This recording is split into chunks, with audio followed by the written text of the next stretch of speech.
નમસ્કાર દર્શક મિત્રો, આપની સાથે પાયલ બામભણિયા। વાત કરીએ સમાચારની તો છોટાઉદેપુરથી બ્રેકિંગ મળી રહ્યા છે। છોટાઉદેપુરના મનાર ગામ પાટિયા પાસે બાઇક અને પથ્થરનો ટ્રક વચ્ચે અકસ્માત સર્જાયો હતો।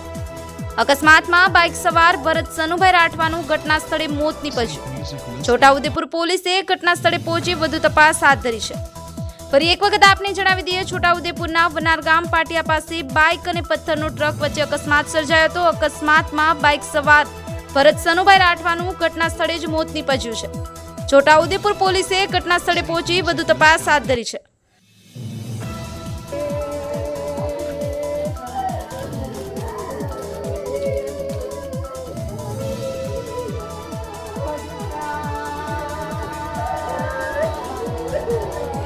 છોટાઉદેપુર જિલ્લાના છોટાઉદેપુર તાલુકા વનાર ગામે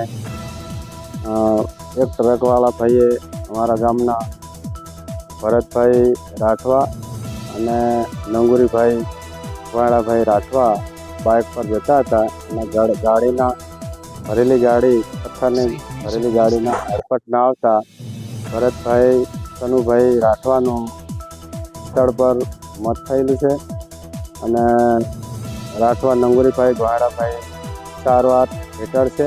અત્યારે કિશોર હોસ્પિટલમાં એડમિટ છે અને અમને ખબર પડતા મેં તાત્કાલિક હોસ્પિટલ પર પહોંચ્યા અને પીએમમાં અત્યારે લાશ મૂકેલું છે।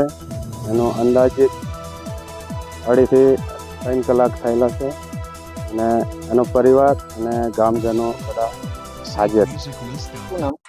મારું નામ છે રાઠવા લાલસિંહભાઈ ચિલિયાભાઈ।